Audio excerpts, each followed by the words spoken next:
Hi, my name's 𝗲𝗂𝗍𝗂 and thank you for joining me for the Maverrik podcast.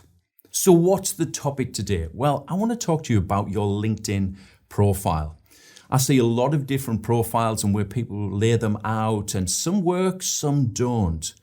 And there's obviously various reasons why people come to LinkedIn. People are looking to be recruited or looking to recruit. They're looking to market their company. They're looking to secure sales, looking to be a leading voice. Whatever reason you have for being on LinkedIn, your profile is going to sit right at the center of all of your activity. Everything that you do on LinkedIn can drive people back to your profile. They come and check you out.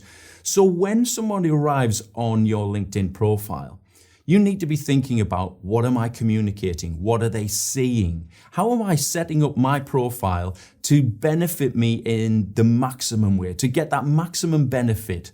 That when let's say they just drop into your profile and they spend just a few seconds there, what are the key bits of information or the key message that they take away from your profile? So today I'm going to walk you through 6 different areas that I think are important for you to get success on LinkedIn. So one thing before I go into those is I want to tell you something. We did a survey quite recently with quite a number of people on LinkedIn. And we asked them the question about how do they respond when they are given an invitation to interact with somebody. 62% of the people that were surveyed said they will vet somebody's profile before choosing to engage with them, whether that be through messaging, accepting connection requests, all of that sort of stuff. So if you've got 62% of the people that you are looking at checking you out, you want to make sure that when they arrive on your profile, everything is in good shape. So let's look at 6 different areas that will help you create a good LinkedIn profile. Number 1 is your header image. It's that banner right at the top of your profile page. The cardinal sin, having the default LinkedIn blue background. You're the one that you get when you first register your account with LinkedIn. If that's all you've got up there, I can tell you right now, you're driving people away from connecting with you. Why? Most people on LinkedIn will see that and immediately think this account is dormant, it's inactive, it's not being used, it's never been completed. And so they just don't engage. Give yourself the benefit, get something in there, the minimum. If you're pushing and promoting products and services in your company, then let's get your company color brand up there and get the company name in there. That would be the minimum. If you can go further than that, then get a statement in there that says something about who you are, how you help people. Get the company logo on there. Get the web address on there. Think about what you want to communicate, because when somebody lands on your profile, the first thing that their eye is usually drawn to is that banner, that header image right at the top. Go and have a look around LinkedIn. You'll soon see the difference between some good and bad ones. You'll see what stands out to you and what doesn't. Take those lessons and create your own. How do I create one? You can go to sites like Canva and get a free account on there, and it'll give you a template and you can start playing around to create your own LinkedIn header. So let's get the header in good shape. Let's deliver good information and make sure that we communicate something when people arrive on our profile. The next thing to look at is our profile picture. And go spend 5 minutes looking around LinkedIn. You'll see the good and the bad of profile pictures. Some profile pictures are so badly lit you can hardly make out the face. Other people have taken a wonderful photograph of themselves in front of Niagara Falls and they're like a pin dot on there. Even if you blow it up, you can't make out their facial features. Look, if you're going to have a picture in that profile picture slot on your LinkedIn profile, then do this. Make sure your face fits 50% of that frame area at least. Make sure the picture, when you take it, your face is well lit. There's no distracting background behind you. So don't be tempted to cut your face out from a group picture at a wedding or a party or even like Christmas parties. I've seen this where people put up a picture and you can see the Christmas tree in the background. Is that really what you want people to look and see and that first impression of you in June and July? So, this is what we've got to think about when we're putting up that profile picture. Have a warm and inviting smile. This is first impressions count. So just look down the camera at the individuals, a warm smile, and it's inviting. You're almost greeting the person with that picture. Remember, first impressions count, even in digital spaces.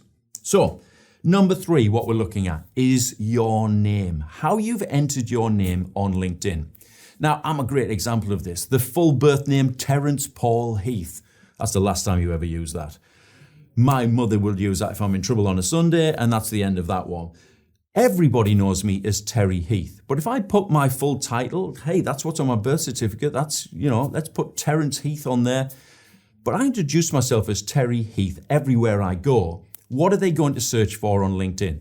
Terry Heath. Will they find me? Not very easily, because that's not how I've recorded myself on LinkedIn.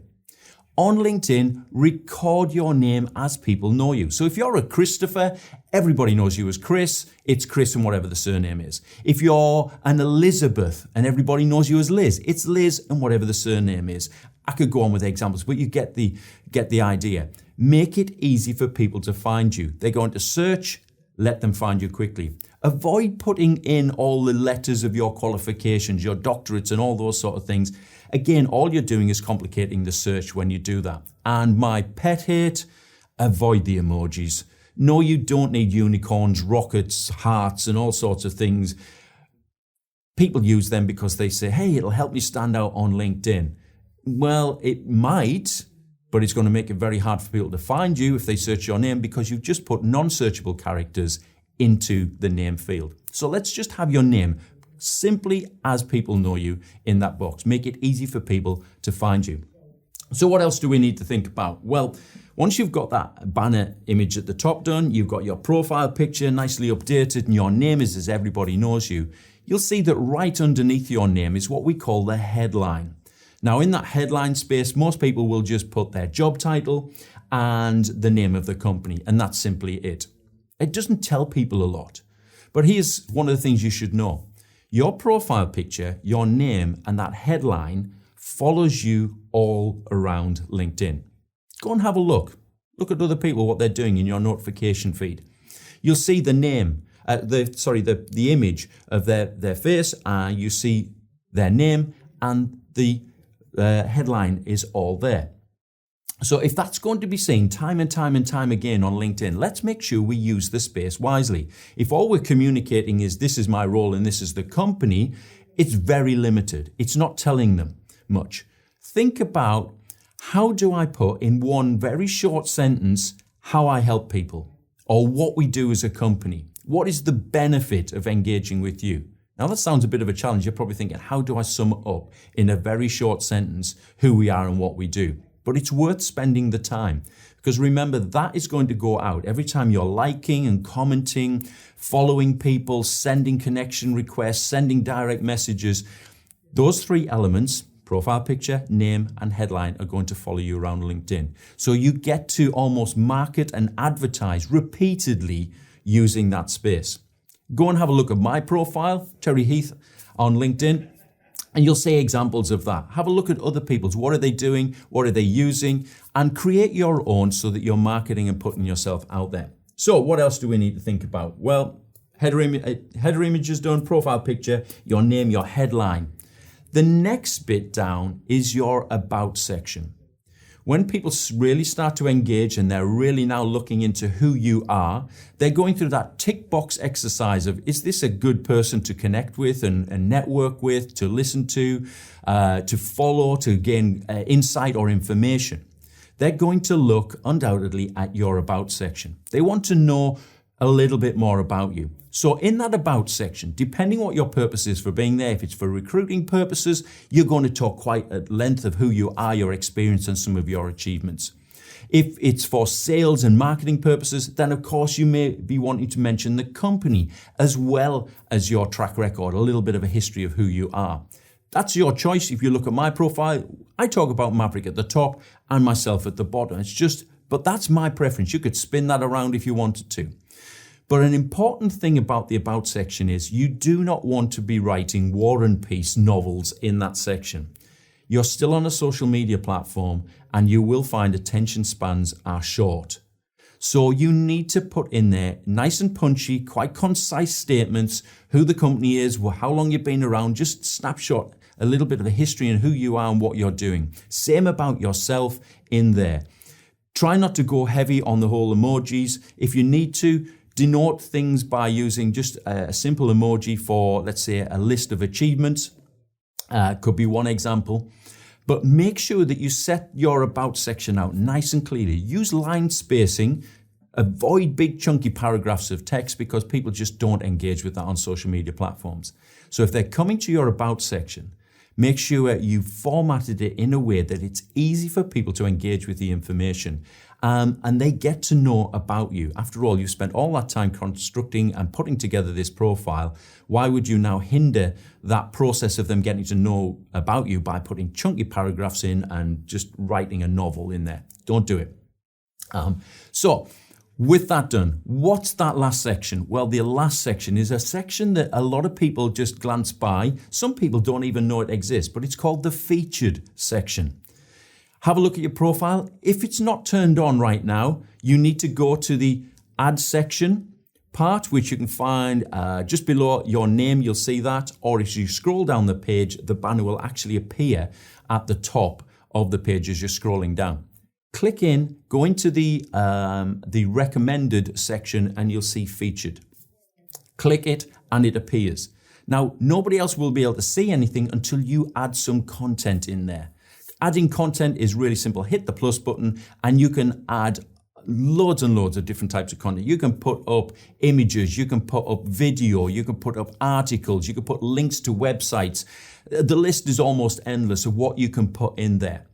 So what's the best way to use the featured section? Well, imagine it's like the shop window of who you are or who the company is, the products and services that you sell. Put those elements in there. What is it you want people to learn about you? You will see in the featured section, the first three are seen clearly on the screen and people can scroll through to others. So the first three should be your priority. What are the key things that you want people to click on, go through, invest time in looking at more at and getting to know you? I've seen it used where some companies will literally have product information. It's almost like a data sheet about the products that they sell.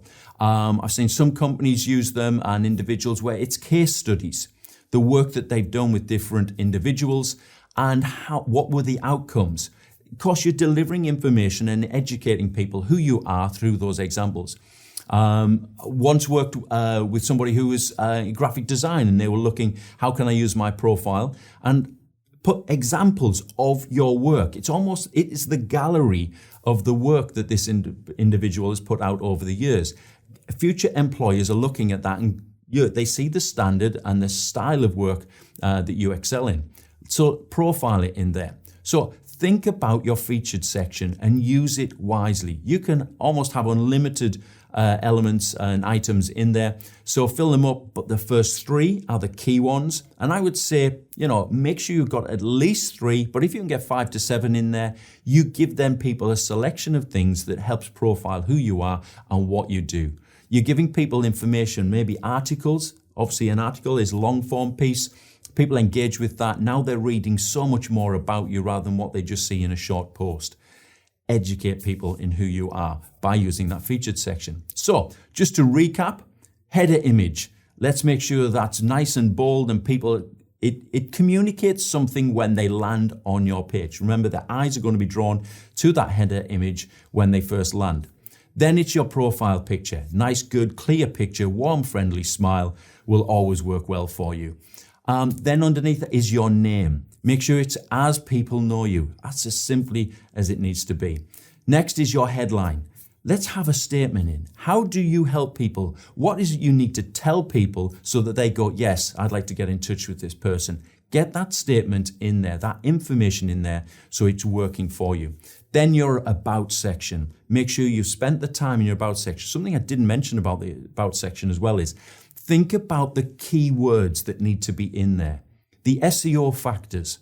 What are people searching for? What are the clients, your customers? What are they searching for on LinkedIn? Spend some time thinking about that. Include those words in your about section so that you can be found by the right audience. And then finally, recapping, it's your featured section. Make sure that shop window of who you are and what you do is clear for everyone to find and see. Put all of that together and I'll guarantee you will be able to see more people will be visiting your profile. I hope that information has helped you today. If you want any other advice or help with that, get in touch with us at Maverrik. But all I want to say is thank you for joining me today on the Maverrik podcast, and I hope you get to join us again sometime.